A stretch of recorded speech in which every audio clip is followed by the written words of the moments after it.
What's up, everybody? Eric here. Welcome back to the Outlier podcast. And I have my friends here from Doomberg. And there's no shortage of doom going on in the world today. So there's a bunch of topics I have queued up for us today. But first off, welcome back. It's great to connect with you again. Eric, real pleasure to be here. Thoroughly enjoyed first appearance and looking forward to another fantastic one as we wrap up another interesting week in the world. Yeah, interesting week. I like the framing there. So before we kind of talk about economic events and whatnot, right before we started recording, I was talking to you a bit about the post I was reading from you guys from your Substack. It's from the 2nd of August. It's called Notes on X, and it kind of just talks about your guys' experience when Elon Musk took over Twitter and then all the subsequent changes and the impacts that had to your business. And like I was explaining to you, from my perspective, I was kind of just watching the show because really there's very little impact to me. But reading your perspective was very eye-opening on how jarring a lot of that was. So I actually had a few follow-on questions, but kind of to level set with the broader audience. What's the high level impact in case somebody didn't catch that article, which I will link for them to check out? Yeah, sure. We're professional content creators now. Doomberg is the work of our lives. This is how we make our living, how we feed our families, and support our sort of economic well-being. And when the new owner of Twitter took over, he had, at least in secret, but then eventually made public that he viewed Substack as one of the key potential future competitors to Twitter and what he envisioned Twitter would be, which is fine. He's the owner of that platform. It's his private property. He certainly paid enough for it, to have the right to do what he wants with it.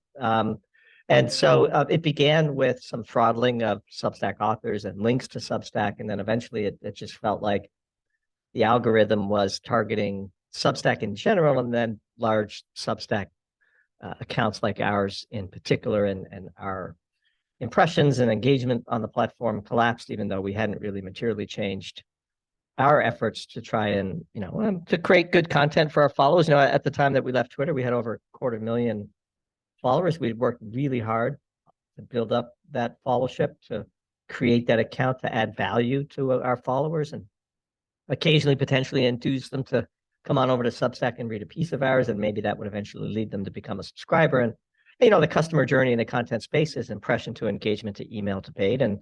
And we spent a lot of time generating as many impressions on Twitter as we could. But at some point, we were in denial for a few months. When your impressions collapse 90% and you're putting the same amount of effort in, maybe it's time to redirect your effort. And we're a very small team. We have a finite amount of hours in the day. It became no fun. And so we just left, and we decided to go all in on Substack, which is, our partners. And, we don't take it personally. Of course, the new owner of Twitter could do what he wants with his platform, as we said in that piece. And so, in our mind, Substack has been our partners from the beginning. And in life, we would much rather lose with our partners than win with an antagonist in this case, even if that antagonism isn't personal, it's just business. Sure. Yeah, it's just kind of a disruptor for you guys. One of the things I was curious about is in the content business, we talked a lot of actually last time about your guys' approach to content, because I just find it interesting. But one of the things I'm curious how you guys approach is the idea of being able to actually, quote unquote, own your audience, right? Because as long as you guys exist through these other platforms, that risk always exists. So is that just kind of something that you accept as a potential risk, and then as you are now adjusting as needed? Or is that something that you're thinking further out into and figuring out ways to actually own the relationship with the audience, not through the service of another platform? That's the wonderful thing about Substack is, in fact, we do own our audience. We own our email list. It's ours. We could leave Substack tomorrow and our subscribers wouldn't notice very much. Maybe our email delivery system might change, but we own the relationship with our customers via the payment processor as well. We have a separate account on Stripe, which is the exclusive payment processor for the Substack ecosystem. And Substack, probably to the chagrin of its investors, has been extraordinarily generous with its author partners in that regard. They've always viewed their job to more than delight us. And in exchange, we would stay with them because it's a great deal. And frankly, it is a great deal. Somebody posted on Notes, which is Substack's version of Twitter that we now post exclusively on, asking us whether we pay the full 10% to Substack, and boy, that sure seems like an awful lot for, you know, basically an editing software and a MailChimp knockoff. And we said, yes, we do, and it's worth every penny, because it's way more than that. They're our business partners, and their 10% is what we agreed to pay them in the event that we succeeded. And we're not, you know, we're people of our word. But beyond that, Substack has 30 million emails in its ecosystem, and it has really great discoverability tools, and it's starting to gain critical mass. You know, their mission is to change the way people read on the internet and to improve the tone of discourse online. And if you are a paying subscriber to Doomberg, you get access to our comments section. And with every piece that we write, we get hundreds of really intelligent links and questions. And I'm on there all the time. I'm personally answering every comment. And they know, like, it's the Doomberg head writer that is also engaging in the comment section. And then, you know, we have almost 200,000 emails that on our subscriber list. That's an audience that, well, we don't own, but we own the right to delight them, and we certainly have direct access to them. We can email them directly, and I think Substack is changing the way social media properties interact with their main, you know, contributors. You know, there's three types of people on social media. There's sort of the lurkers and the occasional contributors, and then sort of the power users, the creators. And you need a critical mass of creators for a social media platform to work. Like if Facebook or Instagram were nothing more than just your friends, it'd get pretty boring after a while. But you can go and you could follow celebrities and athletes and musicians and experts in various fields and interact with them directly, which is the magic of social media. It's also the thing that makes Twitter a little bit toxic. And so, you know, that it really is an amazing thing that Substack is trying to do. We certainly hope they succeed. We're investors in Substack, and obviously we're all in. Yeah, it's awesome. And that's kind of one of the reasons why I wanted to dive into that question, because Substack is one of those interesting platforms where, exactly to your point, it seems like there's a portion email list that you guys own outright. And then, you know, there's still pieces that go through the platform, like the notes section and whatnot. So it's very interesting to me to understand how you view those different kinds of interactions with your audience and where you're weighting your efforts and how you view some Substack's capacity to deliver on that. So, well, let's take you, for example. I mean, you could deliver your podcast through Substack. And in so doing, you would collect emails of people who are interested to hear your podcast. And that, as a creator, an email is way more valuable than a follow or a subscribe on YouTube, for example. Right. And so I don't know why anybody who's on YouTube isn't also on Substack, because you get, you know, basically you get this amazing direct contact with people who are self-identifying as wanting more of your content. You know, and so it's really, I think, a magical place. And to be clear, Substack has a far more cultural alignment with freedom of speech than the traditional social media platforms. They're very hesitant to censor or to remove content. You know, we curate our own comment section, for example, because it's, you know, behind a paywall, and so it's a lot easier to handle. We like to say you control us, but you have to pay for the privilege. But like, we will occasionally delete a comment that's out of line. We don't want to be the owners of our subscribers' comments, but at the same time, like, we want our comment section to be a curated place of learning and engagement. And by and large, that's what it is. And it's really a wonderful thing. And so, like, if I were you, I would be distributing your podcast as video through the Substack platform, and identifying the people who really want to, you know, circumvent the YouTube algorithm and contact them directly. Yeah, it's actually a really interesting idea from my perspective, because exactly what you're talking about, one of the cool parts I've found with the podcast in general is the ability to put it a bunch of different places. Like, I just started putting it on Spotify and whatnot, because it's no extra work. It's just uploading another spot, but it's a good point. So pivoting over now kind of to what the world looks like today. If you were to summarize the three largest global factors that are of interest to you guys, what are they and why? Number one, the situation in the Middle East and whether or not the war spreads beyond Gaza. I think that's the most urgent, important, difficult to to take apart as an outsider, the geopolitical risk on the board. Whether Hezbollah from the north, and then the U.S. and in Syria, and then maybe if Lindsey Graham gets his way and we start carpet bombing Iranian oil facilities, all bets are off, I think, for for risk in the markets, and in particular oil, of course, and the commodity markets. Number two is the war in Ukraine. I think very few people have on their scorecards here the potential for a collapse of the Zelensky regime. It's not something we've written about, but it's something we've been studying and potentially thinking about writing. I think things aren't going nearly as well in Ukraine as the West would have us believe, and I think that these types of things tend to resolve at a speed that surprises people, no matter how many times it happens. And then third is obviously tensions between China and the U.S. We're paying close attention to the prospect of Xi Jinping flying to San Francisco here for a conference, which would be, I think, potentially a positive development. But the tensions over Taiwan, the chip wars, tit for tat trade war that seems to be escalating, but still simmering a little bit below the kinetic surface, as we might say. Those are the three things in order. I think we're one headline away from catastrophe in the Middle East. I think the Ukraine war is putting Europe in a very, very bad situation. And then obviously, if the U.S. and China could resolve their tensions, that would obviously be bullish. So we shall see. But those are the three, just off the top of my head, first time hearing the question that we would be paying very close attention to. Got it. Well, if I could give myself a score, I got 2 out of 3. So the first one I wrote down that I wanted to talk to you about was Israel Hamas. The second one was Russia Ukraine. I did not include China US. I missed that one. But I'm pretty stoked. I got 2 out of 3. What did you include? Just out of curiosity, it might be our fourth. Yeah.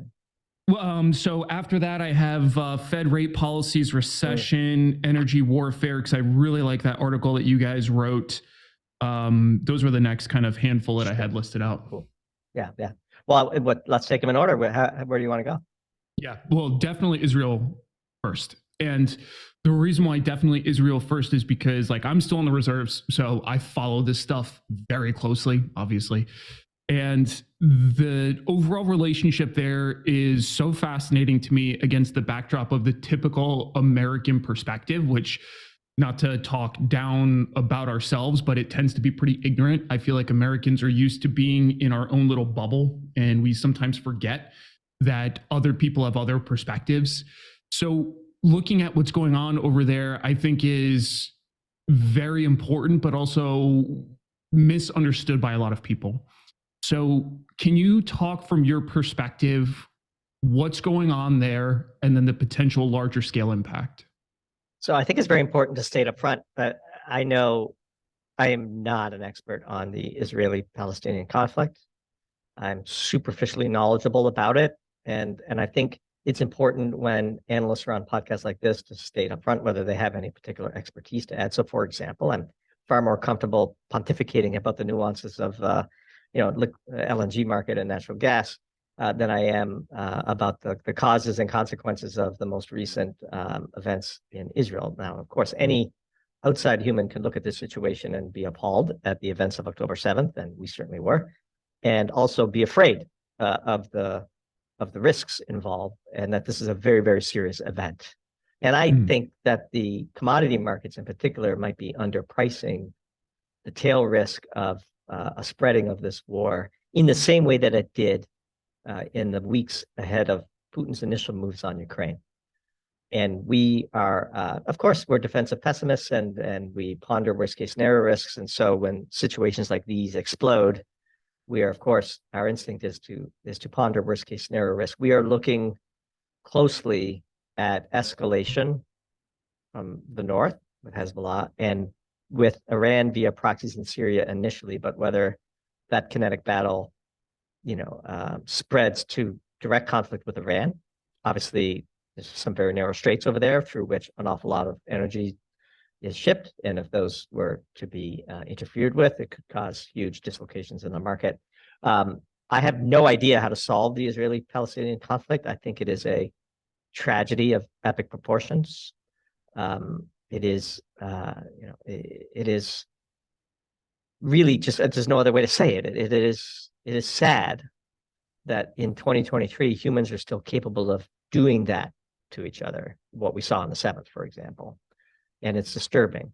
Well, Israel's response and whether they've gone too far in the humanitarian crisis and whether we get a pause or a ceasefire, these are all well beyond our expertise to really go into any great detail. And I just think it's important to say that. Like, I don't know. But I do know that if conflict spreads, the consequences would be devastating and swift, and the transfer mechanism through which the economic impacts would spread to the rest of the world are pretty well known. And so one of the things we did write about, though, was to contribute a piece about the U.S. political situation and how the divided House, the Republican Party's divisions could actually choke off supply of funds and military equipment to Ukraine, which in fact has played out since we wrote that piece. I believe it was called Minority Report. It is just undeniable that in the U.S. domestic political situation, which we do know something about, support for Israel is far, far more uniform and united, let's say, and strong than it is for Ukraine. Ukraine has become a political battleground for the 2024 elections. The Republicans, many of whom, for whatever motivation, wouldn't mind hanging a loss on Biden ahead of the 2024 elections. And I think the need to supply arms and funding to Israel is great cover for them to choke off supply to Ukraine. And that's what we're seeing. And in the Peace Minority Report, we mentioned how Pelosi had kind of stabbed McCarthy in the back. And that was a decision that she might come to regret, because whoever would replace him would be less malleable than McCarthy on these issues. And of course, we see that McCarthy's replacement is, in fact, very much further to the right than he was, and looks less ready to cut a deal on Ukraine. So that's to the extent that the Middle East impacts Ukraine, and that's a domino that affects European energy. There we can begin to be more comfortable about speculating. But how the decades-long conflict between Israel and Palestinians resolves is well above our pay grade. Sure. Yeah. Well, and I always try to remind people that although we have like this veneer of civility, conflict has always been there. I don't see it going anywhere. I see it continuing to change and evolve. But, like you were saying, it's kind of like sad and appalling. And I totally get that perspective. I think at least from a military standpoint, none of this is shocking. It's kind of slightly different than what we've seen before, as it typically continues to be, but humans are humans. Now, you mentioned one thing that I do want to dive a little bit further into on that first topic, though, is kind of the potential for the conflict to spread. Do you have any hypothesis on primary catalysts for that, or what that could look like if it were to play out? Well, it should be said, and I hope this isn't controversial, there is a faction in the U.S. that really wants war with Iran and has wanted war with Iran for a very long time. The neocon wing of both parties, frankly, I think it is bipartisan. The Hudson Institute crowd has been angling for conflict with Iran for some time. I don't know why. Seems like a foolhardy endeavor. I don't know how many wars we need to lose before we decide that maybe we should be more selective in engaging in wars.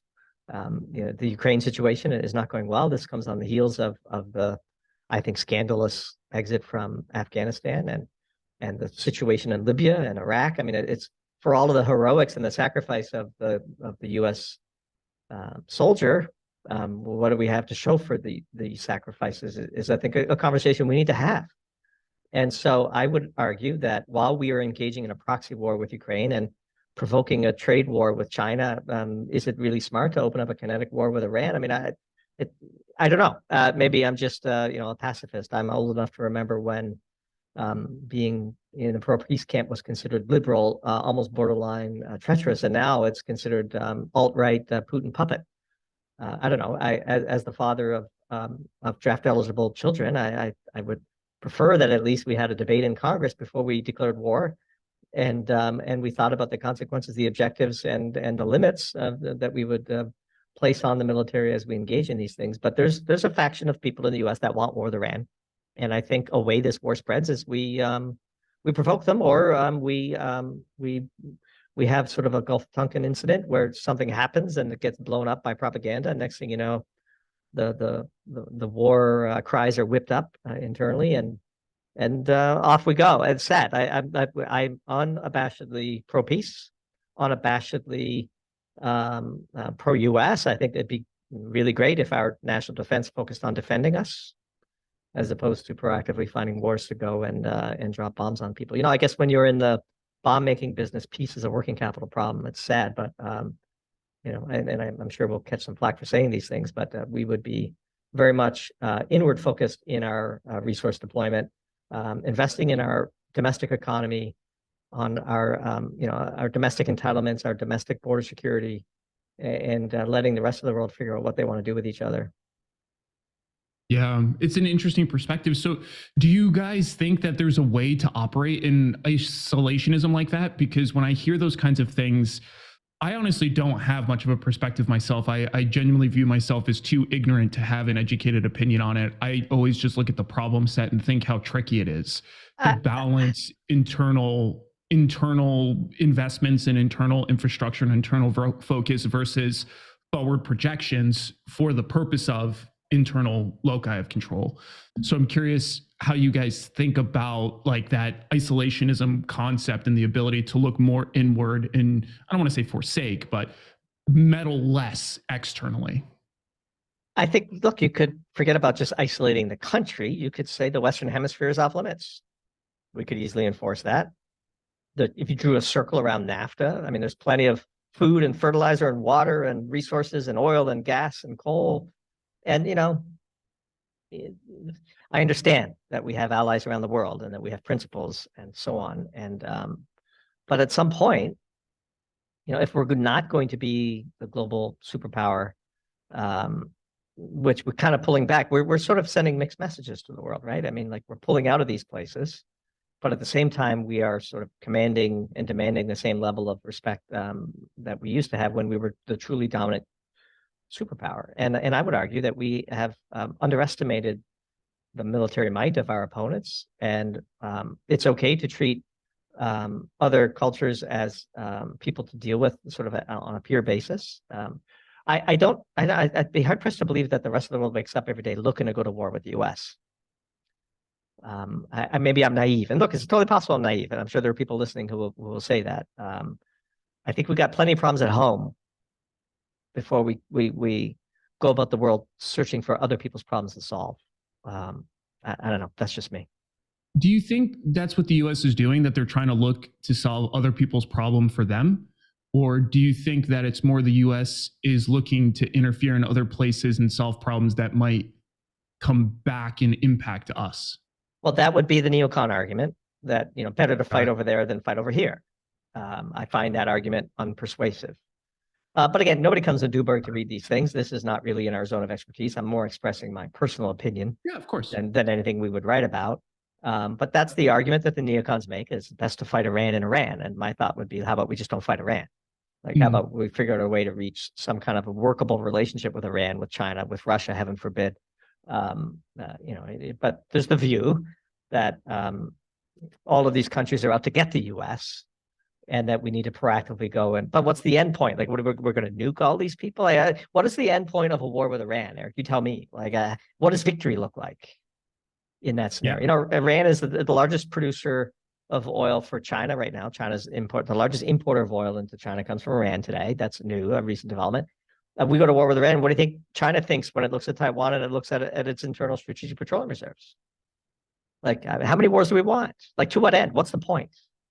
Like, it's called national security. Does this improve or decrease our national security?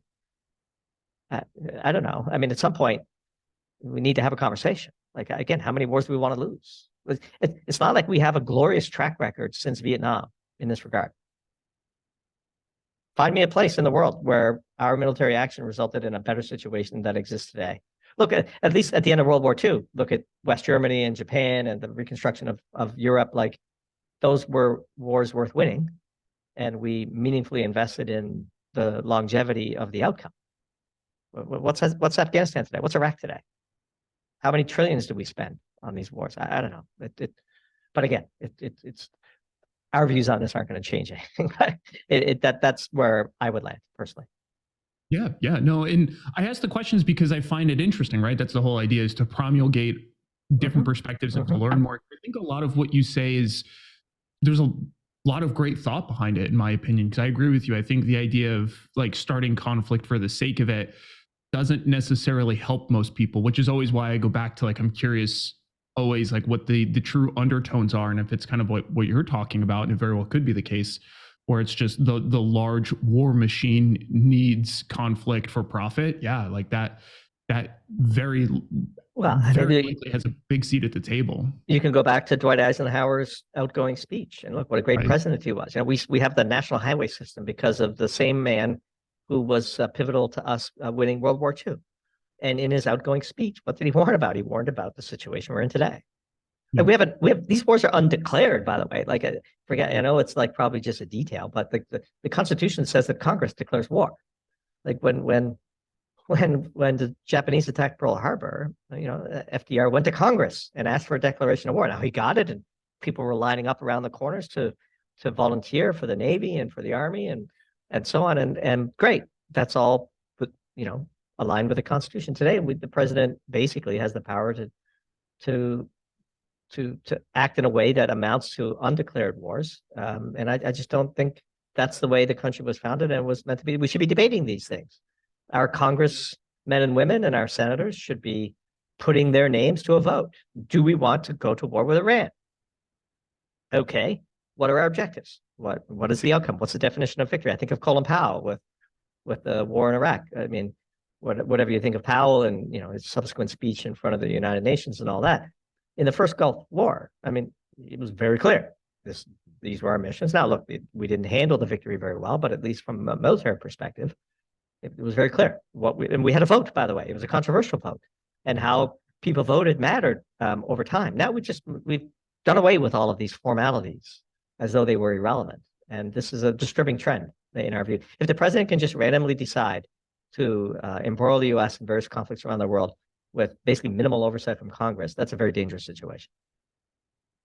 Leads me to another question I have for you. And again, I know this might be a little farther outside of your typical preferred wheelhouse, but it is something I just personally am trying to understand better.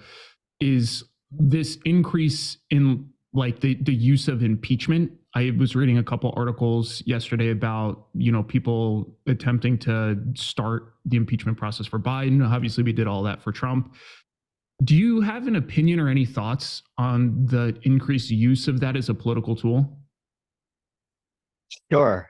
It's bad. Yeah, they impeached Trump twice, once over Ukraine, ironically, as you may recall. I'm like an afterthought now. It seems like a lifetime away. I do think this all, of course, goes back to Clinton and his refusal to resign. And he stuck it out and he, quote unquote, won, but did the country lose? You know, there was a time when politicians who were caught up in such scandals resigned, and that was considered the honorable thing to do. And Clinton didn't, and he fought impeachment and he won. And unfortunately, I think the weapon of impeachment has become desensitized in the eyes of the voting public, and our hyperpolarization of our politics means that whoever is doing the impeaching is just viewed by the other side as being, you know, seeking point scoring against the other team. So I would argue there is no crime a president could commit today that would convince his or her party that is worthy of impeachment, because it's just been desensitized. The Democrats will line up behind Biden no matter how much evidence of corruption in Ukraine is unearthed. And the Republicans will line up behind whoever might be their next president in a similar circumstance. And we have lost, sadly, the ability to objectively use tools like impeachment for their intended purpose, which is to rid our politics of corruption. But our politics are so corrupt that it's laughable. And impeachment is no different than the knock them out, drag them out wars over Supreme Court appointees. They're just another partisan battleground, and people will be impeached for no good reason. And people who should be impeached and removed from office will survive because the tool has lost. The knife is dull. It has been improperly used, and has converted into yet another partisan, just like it's indistinguishable from battles over redistricting of elections and so on. It's just another tiresome team sport food fight. Yeah. It's kind of the answer I was expecting you to say, but I was hoping that there was something I wasn't considering. But yeah, pity. Sorry to let you down. I sometimes I do realize that I look at some of this stuff with like rosy glasses, hoping that there's just something purposeful that I'm just not seeing. But yeah, that sounds about right. You mentioned before, I want to skip number 2 for a second, which is Russia, Ukraine, and I want to go right to number 3, which is kind of US, China, and Taiwan. That relationship continues to be fascinating to me. Obviously, the US is very interested in Taiwan for the semiconductor business, which they're actually talking about and creating incentives and infrastructure to start localizing here in the US. How do you think that that impacts the relationship with the US and China, specifically as it pertains to Taiwan? I think it is incredibly difficult to replicate what Taiwan does in the semiconductor space. I think the secret sauce involved in effectively running a semiconductor supply chain is vastly more difficult than anybody over here even can begin to understand. I've sold into that market. I understand it pretty well when I was in industry. The secret is in the humans and in the technicians, and it's not like you can write down a set of standard operating procedures that you can copy and paste and build a plant in Milwaukee, and suddenly you're up to speed and competing with the Taiwanese with respect to semiconductors. It is truly a point source of vulnerability for the global economy that even China itself, who's spending tens, if not hundreds of billions of dollars trying to replicate it, can't quite do it. In fact, of course, it's in Taiwan's interest to not really let anyone else replicate it, because if everyone else could do it, then there's no urgent need to defend Taiwan against an incursion from China. But I would say the one thing that I see missing from the discourse is just how incredibly difficult it would be to do this. And in fact, I would argue the vast majority of money allocated in the US for this exercise will be totally wasted.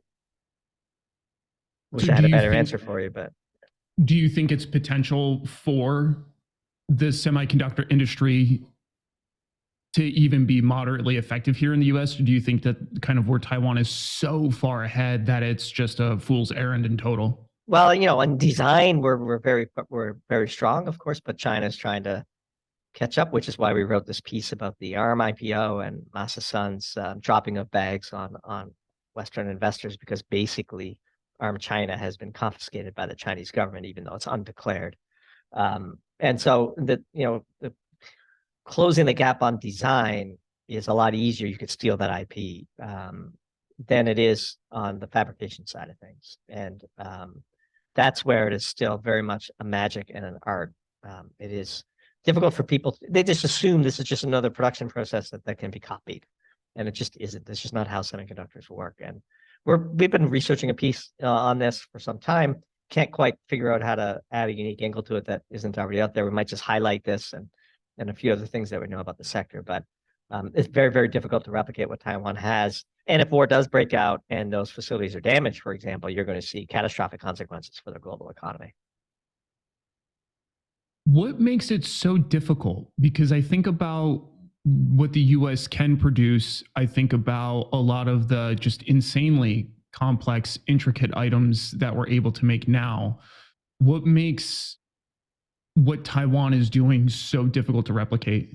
It's the yield. You're talking about nanometer level features that you're, etching onto super pure silicon wafers. And that there's just an institutional knowledge that is built up. It's literally master mechanics wrenching on complicated cars is the best analogy. That there's just certain people that know when you hear the tone of a knock exactly what's going on and where to wrench. And it's that way. And of course, a lot of this is kept in-house inside these companies as trade secrets, and they would never put it in a patent because that's just something that makes it easier for people to steal. And so it is just, if you've ever been to one of these, the astronomical lengths that one has to go in order to produce semiconductor chips of some reasonable yield and purity with some economic, efficiency, you're talking amongst the most sophisticated industrial processes that humankind runs. And so it might feel impressive to go to a factory that makes very high precision screws, right? But this is a whole nother plane, Eric. And it just is decades of institutional knowledge in the hands and minds of a very small number of people that is passed down, and apprentices and so on. And the cultural barriers to translating that knowledge from, say, a laboratory technician in Taiwan, which, by the way, has a whole different definition and sort of societal pedigree than a laboratory technician might have even in Switzerland or in the US. And so it's just very, very challenging. And so I only point that out, not to say it's impossible, but to say the timelines that our planners are anticipating that they might be able to close that gap, I think are vastly optimistic. And this is a known issue for anyone in and around the industry for the better part of decades. Like, it just is really hard to do. And that's why Taiwan does it so successfully, is because this is their part of the value chain that they have mastered. Right. Yeah, makes a ton of sense. It's funny because I've done a bunch of homework, because I used to invest a lot in things like Intel, AMD, so on and so forth. So I spent a lot of time learning about just the world of chip making. So I think the way that you described it there, though, is really understandable for people. So thanks for going into that detail, because I think that is really important for people to grasp, especially as I look at the relationships between US and China. A lot of people I hear will say something as, well, why don't we just make them here, right? And I think you very, very eloquently summarized why that is so difficult. So I think it's just a good perspective to get out. So on that same thread, though, what does the relationship now with the US and China look like going forward? I think much depends on the upcoming potential, meeting between Xi and Biden, if it happens in San Francisco. Mixed signals in that regard. We would hope that there would be a path for de-escalation. But we have ceded control of choke points in our economy to China. This is not a secret to anybody. The deindustrialization of the US has come at the expense of our capacity to manufacture and has benefited China geopolitically. We wrote a piece called Geopolitical Warfare, where we talked about how China allowing its domestic manufacturers the right to pollute with abandon has caused sort of a crowding out of good manufacturers from the market. Because if we like to say, if your competitor's idea of a water treatment plant is a pipe to the river, you have no hope of competing on cost. And Western buyers of commodity goods don't really care about such things, even though they like to proclaim their environmental bona fides, and they have really fancy, nice booths at COP28. And they talk about how, they have these great sustainability programs. For 5 cents a pound, they will take all of your volume and give it to the dirtiest producer in China. And they just don't care. I mean, it's all a facade. It's all BS. And so China has used this to their advantage and has rolled up. For example, China processes 100% of the world's rare earth metals. So even if we have a rare earth metal mine in the US, that material must be shipped to China for processing before it can be used in a magnet or an electric motor or things like that. Everywhere you look, China has essentially monopoly control in key choke points. Same thing with solar. They own 97+% of the ignet forming and wafering and cell mounting markets, which means the 3 remaining polysilicon plants in the US have to ship their material to China for further processing. So we have given China control over these key monopoly choke points. And it's almost predominantly because they allow their domestic producers to pollute. And we don't, because we care about the environment. And our proposal wasn't that we should allow our domestic producers to pollute. Our proposal was that we should offset the costs of installing world-leading pollution controls so that they can compete on a level playing field with the Chinese manufacturers, because the ability to pollute amounts to an illegal and undeclared subsidy for their domestic manufacturers. And so China is willing to degrade its environment in order to gain geopolitical power against us, and they do so routinely. And it's high time we wake up to this fact and do something about it. I agree, and I see your perspective on China improving its position. What are your thoughts, though, on the areas that China is still reliant on the US for? The reason why I ask is because I think when I look at the relationship between the US and China and the potential conflict in Taiwan, in my perspective, I always viewed it as a low probability event because of still yet how intertwined the US and China are reciprocally. Does that impact, or do you have any thoughts on that specifically? Sure. The number one thing the Chinese Communist Party cares about is feeding its people. So obviously a big vulnerability is food, which is why you see China making strategic moves in the US ag sector. And I think their purchase of Syngenta many years ago should be viewed through that lens. It was one of our early pieces. Almost embarrassed to send out a link to it because, we've gotten so much better at writing these now. But, China cares very deeply about making sure that everyone's plate domestically is full. And so that is the one major point source of weakness. There are others, high-end chips, for example, which is why the Biden administration has been trying to ban their export to China, and China has reciprocated by banning things like graphite, and there's some talk of rare earth export controls as well. They have cards to play. We have cards to play. I don't think anybody wins a race to the bottom. I think, ever escalating economic warfare only leads to inevitable kinetic warfare, which would be a catastrophe for both countries. So one would hope that the concept of mutually assured destruction, both economically and militarily, would allow for saner heads to prevail. But again, when you talk about bringing all of these three potential battles, to the same consideration, if the U.S. and Iran get into a hot war, that puts China in a very precarious situation from an energy perspective and might motivate them to escalate their conflict with Taiwan and get it done while they still have oil in their reserves. Or it might embolden Putin to go even harder in Ukraine because the U.S. is distracted now and its limited military supplies are being rerouted to the Middle East. And what does that mean for Poland and for NATO and for Germany? Like, there's all manner of dominoes that get pretty scary to contemplate, which is, to circle all the way back, like perhaps we should ponder these things before we, are so bellicose with people that we should frankly be treating as peers and not adversaries. You brought up Russia, Ukraine. Earlier, you brought up the idea that you felt we might have underestimated, or the U.S. is kind of playing down the progression of the conflict. What makes you say that, and what's your perspective on the conflict? So again, not our primary area of expertise, but if we just compare, I just got to say, it sounds like for the podcast, I've done a great job spending the whole time talking about stuff outside your area of expertise. Oh, I mean, I'm happy to talk about anything, but I just want to make sure the audience doesn't assume that we have some, something unique to add other than our personal opinions. And so I'm very careful to make sure that we, again, like if you want to talk to me about the nuances of the polyethylene supply chain, I'd be more than comfortable saying, yeah, let me tell you about it. Our view is, if you just compare the propaganda of the springtime, quote unquote, offensive to where we are today, and we see the disastrous trip that Zelensky had, in particular, the fiasco in the Canadian Parliament, which probably not many of your listeners are aware of, but I think was a real public affairs fiasco for the war effort.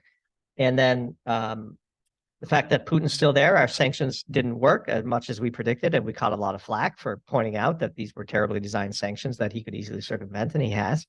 We haven't destroyed the Russian economy. Putin is still, wildly popular within Russia. And then just saying these things, of course, gets you in trouble over here, which is another sign. Like, if we were so confident in our position, we wouldn't be trying to stamp down people who might have a different opinion than the consensus. And I think Zelensky, he's been sacking generals recently, and there seems to be very little progress in the so-called offensive. And frankly, the war in Israel, and it is a war, it's a declared war really between Israel and Hamas, is causing the U.S. to redirect its focus and its military supplies to Israel. And that has to come at the expense of Ukraine. It's not like we have an infinite supply of armaments. And so I think time will tell. And these aren't things we're hoping for. These are things that we're pointing out as serious risks, given the situations that are unfolding. And by the way, like, if we can't supply both Israel and Ukraine at the same time, what does that mean for our ability to fight a war with Iran, let alone China? I think one of the reasons why you don't get into wars is you might lose them. Like, I don't know, it seems like very common sense to me. Like, so I just think keep a close eye on Ukraine. That would be my sense, based on the the people that we follow, and we try to get both sides, and we read the pro-Ukraine Western reports, and we do read and listen to a few pro-Russian stuff as well. And I don't think there's anything wrong with doing that. Like, you try to get a holistic view and come to your own opinion. Our view is there's a bit of panic on Zelensky's team, correctly so. If we were him, we would be rather concerned as well. You may remember he tried to invite himself to Israel, and Israel spurned him. I think Israel would probably view Ukraine as a threat to Israel's security now, because basically whoever gets the weapons wins the wars, and they would be viewing Ukraine as competing for limited U.S. resources. And there's a view in the U.S. that we could fund all of this, and that we could supply all of this, and maybe we can. I don't know. We shall see. But I would view, put it this way, the least happy person to see a kinetic conflict break out in the Middle East, obviously besides the direct combatants and the victims and so on, but from a geopolitical perspective, the least happy person to see those events unfold was Zelensky. I just think that's undeniable.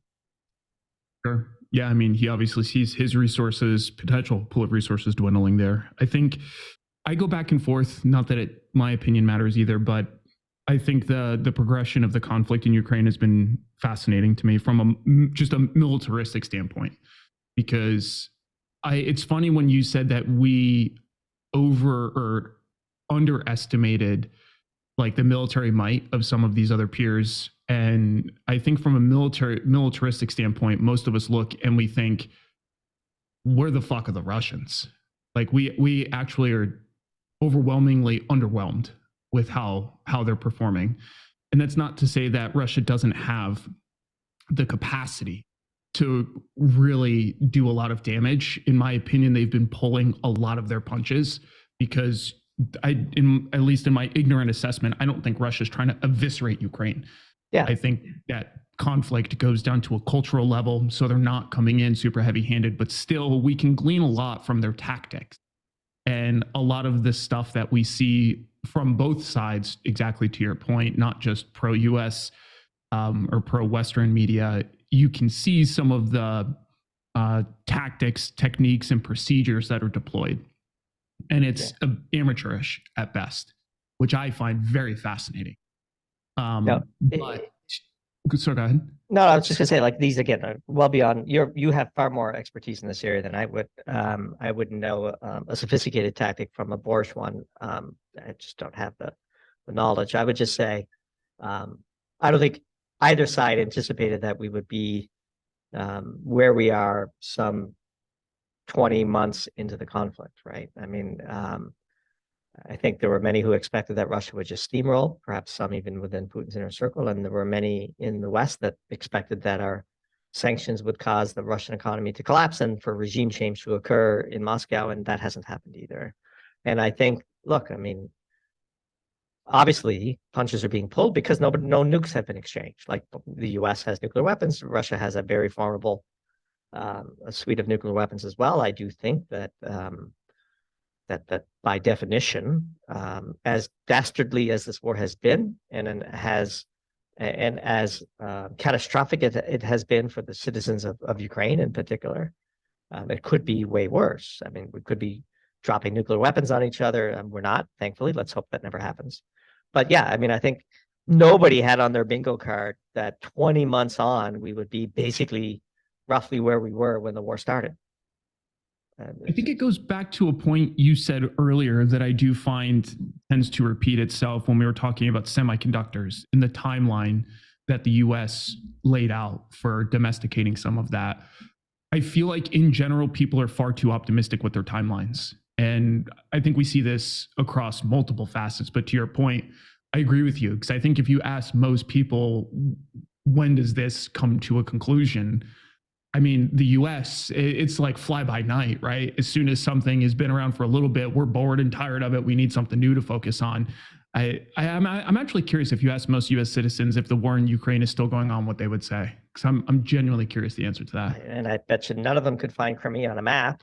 Right? I mean, like, it's not, and again, that's not to insult the US public. It just goes to show you how far away all of this is. And look, if you're a citizen of Ukraine, it's outrageous what Putin has done to you. Right. And you know, the recent turn of events are catastrophic. And again, like, this is not what the outcome that anybody's cheering for, but as analysts and realists, you sort of try to figure out what the answer is going to be and position yourself accordingly. But yeah, there are no winners in a war. I mean, who wins in a war? I don't know. Like, do you think the Russian soldiers who have died on the front of Ukraine fighting people that look and talk like them are winners in this war? Of course not. And Ukraine is certainly not winning the war. I don't think Putin's standing in the world has increased because of the war. I don't know. I personally, if I were a leader on the geopolitical stage, which I'm not, I would have a far higher bar to kinetic conflict. Especially if I was the most powerful military in the world, which the US is. Right. So that would just be me. Yeah, interesting. We have about a little less than 10 minutes left. I want to pivot us a little bit more now to kind of future focus. Coming to the end of 2023, we're kicking off 2024. Are those primary focus areas that you outlined in the beginning your primary focus areas going forward, or are there other things that you guys are integrating into your sphere of interest as we enter 2024? Yeah, only to the extent that those three things influence the energy markets. Obviously, energy is our bread and butter. It's where we were born and raised, and it's what we write most about. And so our view is predominantly focused on second and third order impacts of those events, which is the only real motivating reason for us to try and even get a superficial understanding of them and the potential scenarios. But our big focus right now is we think we've reached peak ESG. We think the world is embarking on a nuclear renaissance. That road won't be without its bumps, and we saw one this week with NuScale and SMRs and and so on. But by and large, physics is beginning to reassert itself. And we recently wrote a piece about how this computing power race, which is of course tied up with China and semiconductors and data centers and so on, might be the conduit through which nuclear energy is normalized again in the Western world. Not that it ever should have needed renormalization, but we talked about how in a piece called Fission Chips, which is one of our favorite titles, how artificial intelligence could in fact disrupt the energy markets. And so our objective is to process the news headlines of the day through the lens of energy for our subscribers. And we always remind ourselves, like, nobody goes to the Weather Channel for geopolitical pontifications about obscure wars. And people come to Doomberg for energy, and we want to delight our subscribers. And so we do try to focus our thoughts and research on how these second and third order consequences might find their way back into the energy market. Right. And I always think it's fascinating too how well markets, specifically commodities markets, can help us understand just these esoteric, ambiguous problems. Because to your point, you can glean a lot of information. And you said in the beginning that you felt the commodities markets might be underplaying the potential risk. What makes you think that? I just think if you look at the price action, well, okay, there's two interpretations. The price action in oil is telling you that war is not going to spread in the Middle East, or the price action in oil is underestimating the spreading of war in the Middle East, right? And so those who believe that the market is able to foresee such things would say the situation in Israel is contained. It's as catastrophic as it is for the people involved, it's highly unlikely that it's going to spread to Iran. The Chinese will keep Iran at bay, and the U.S. will come to its senses and realize it has limited armaments, and will put on a big show. And we have a bunch of aircraft carriers, over there now, which is one of the greatest assemblies of military force since the last Gulf War, which I'm sure you know and you're following. And so sometimes when they show up, battles just happen to break out because they're there. But we shall see. But the market is telling us that war is not going to spread. I don't know if you disagree, but oil is down materially from where it was the day before October 7th. And so if there was truly a kinetic conflict between the U.S. and Iran on the horizon, I don't think we'd see WTI in the high 70s. I just don't see it. Right. And do you guys have any works that you've done studying the predictive capacity of something like oil against those kinds of conflicts to see how predictive it is? I mean, it failed in the Russia-Ukraine war. But at the same time, I haven't validated this. I've read it in multiple situations, but apparently the U.S. stock market bottomed out on the day of the Battle of Midway. Now, I've read that from enough respectable people, but I have not independently gone and validated that. But nobody knew what happened in Midway for weeks after the battle, right? But the market sniffed it out. So that's held up as the example of the market being all-knowing. I would argue that the energy market's performance in the 10 days before Russia rolled into Ukraine was not predictive. And so I guess we'll just have to see how it does here. Got it.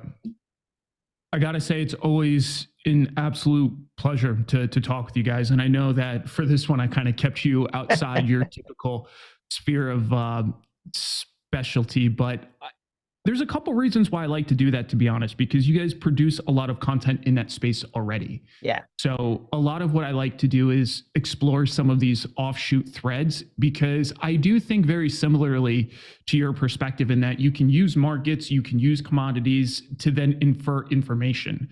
And it's really cool to hear what conclusions we arrive at looking at events through those lenses. So thank you for spending, 40 minutes plus walking us through some of those dots that you connect in the way that you see the world. Awesome. Yeah, I really appreciate it and really enjoyed it, and looking forward to a third appearance. Yeah, absolutely. And then I'll throw a link in the notes below with all of your guys' contact information for people to reach out to you as they would like. But thanks for hanging out on the podcast, and we will talk to you again soon.